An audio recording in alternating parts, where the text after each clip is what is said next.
여러분 안녕하세요. 책자입니다. 자기가 누구이며 사람으로 산다는 것을 한 번쯤 생각해 본 적 있으신가요? 주로 사용하지 않은 기억들과 모든 것을 기억하는 능력. 인간이 살아가면서 타고난 한계를 극복해 나가가 그걸 통제할 수 있다면 우리는 휴머노이드, 즉 인간 형태를 한 로봇에 지배당하는 일 없이 상호작용을 통해 성장할 수 있다 생각합니다. 오늘 소개해드릴 책은 살인자 기억법 이후 9년 만의 신작 장편소설 김영하 저자의 작별 인사입니다. 출판사 복복서가 페이지 350. 1995년 거울에 대한 명상 등단 후 첫 장편소설인 나는 나를 파괴할 권리가 있다로 제1회 문학동네 작가상을 수상합니다. 한국을 대표하는 소설가 중 한 명으로 여러 장르의 다양한 글을 쓰고 있으며 위대한 개츠비를 번역했습니다. 처음 이 책의 제목은 기계의 시간이었습니다. 전면적 개작을 통해 제목이 작별 인사로 변경이 되었고 분량 또한 2배로 늘어났습니다. 처음에는 420페이지 정도 되었다고 합니다. 읽는 내내 2배로 불어난 원고로 인해 군더더기 하나 없이 튼튼한 소설이 됩니다. 애초에 김영하 작가가 쓰려고 했던 소설 속으로 들어가 보겠습니다.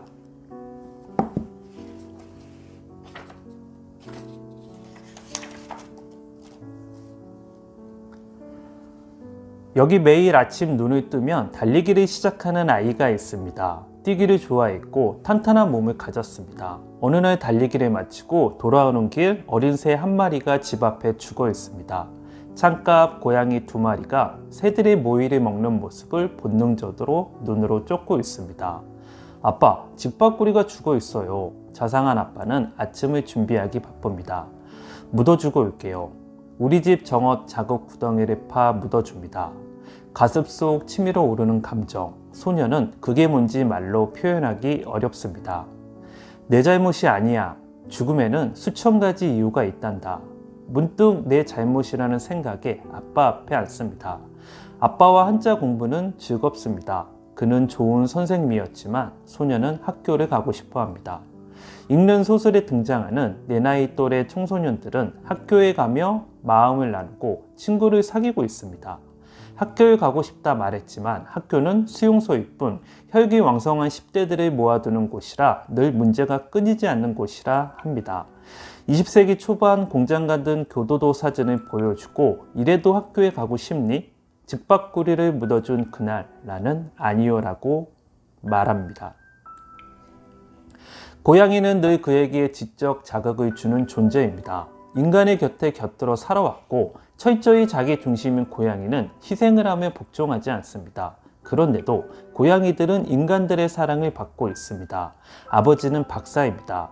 완벽한 고양이를 만드는 것, 개를 닮은 로봇은 만들어졌지만 도도하며 인간의 사랑을 받는 고양이 로봇, 그렇게 탄생한 게 지금 제 곁에 있는 데카르트입니다. 하지만 이 고양이 로봇은 그냥 조금 모자란 고양이일 뿐입니다. 집안일이 답답하게 느껴질 무렵 아버지를 따라 밖에 나가고 싶어집니다. 빗방울이 떨어지기 시작했고 고양이 간식을 사러 펫숍으로 향합니다. 멀리서 지켜보는 내 등을 누가 툭툭 건드립니다. 고개를 돌려보니 낯선 2 남자가 서 있습니다. 한 명이 리모컨 같은 걸 켜놓고 화면에 R이라는 붉은 글자를 보여줍니다. 하나 찾았네. 그들은 말을 이해할 수 없었고 당신은 붉은색입니다. 우리와 함께 가야 합니다. 라고 말함과 동시에 그들에게 제압을 당해 그대로 정신을 잃게 됩니다. 제 이름은 철이입니다. 저희 아버지는 최진수 박사시고요. 아무리 외쳐봐도 도와주는 사람 하나 없습니다. 김영하 소설을 읽어본 분들이라면 힘있는 문체와 읽는 이로 하여금 호기심을 자극해 책에서 손을 떼기가 어렵습니다. 그의 소설은 원작으로 한 영화들도 많습니다. 작별 인사 책 또한 특유의 관점으로 본격적인 이야기를 풀어나가기 시작합니다.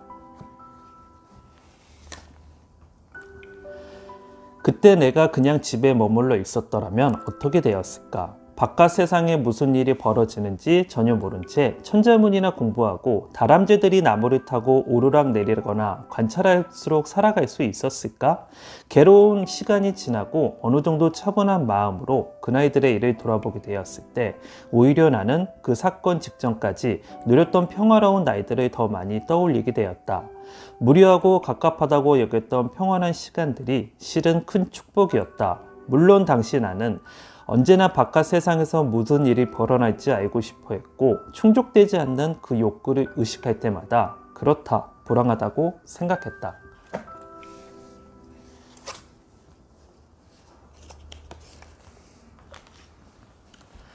사람으로 산다는 것. 자신은 인간인데 눈을 떠보니 휴머노이드를 수용하는 수용시설이었고 필요가 없는 휴머노이드를 제공하는 곳이기도 했습니다. 그곳에서 인간인지 휴머노이드인지 모를 자기 또래의 선이와 그보다 작은 아이 미나를 만납니다. 스스로 사람인 줄 알았던 미니는 인공 소묘인 자신의 팔에 잘리게 되는 걸 보고 자신이 인간이 아님을 알게 됩니다. 살기 위해 철이는 선이의 말을 듣고 로봇인 척을 합니다. 그때부터 철이는 자신의 존재에 대한 혼동이 되기 시작합니다. 철학적 사고를 하는 휴머노이드 아니면 먹고 즐기고 사고를 가진 인간일지 그 셋은 그곳을 탈출하게 되고 아빠를 만나기 위해 세상 밖으로 나가게 됩니다. 휴머노이드와 인간의 세상 그리고 그들과의 관계 또한 여러 메시지를 던집니다. 앞으로 다가올 멀지 않은 시대의 이야기가 아닐까 싶습니다. 과학의 눈부신 발전으로 인해 기계에도 감정이 생기고 자신을 통제할 수 있다면 현재 과학의 발전 속도로 본다면 충분히 이야기될 수 있는 소설입니다. 인간이 늘 불행한 이유는 살아온 과거를 후회하고 다가올 미래를 두려워하기 때문에 늘 현재를 그냥 흘려보내기 때문이라 합니다. 인간에는 마치 우주와 같아서 알면 알수록 모르는 것이 많아지고 우리가 알 수 없었던 분야를 알게 된다면 다시 인간은 깊은 심연에 빠지게 된다 말합니다.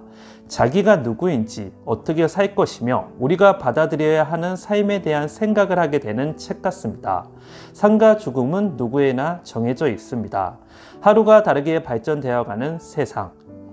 눈부신 기술의 발달로 인해 인간과 휴머노이드, 즉 기계의 차이점은 우리가 삶에 대한 해답을 어떤 존재로 삶을 영위해 나갈지 모든 존재의 에너지는 나 자신 스스로 계속 만들어 나가기 때문입니다.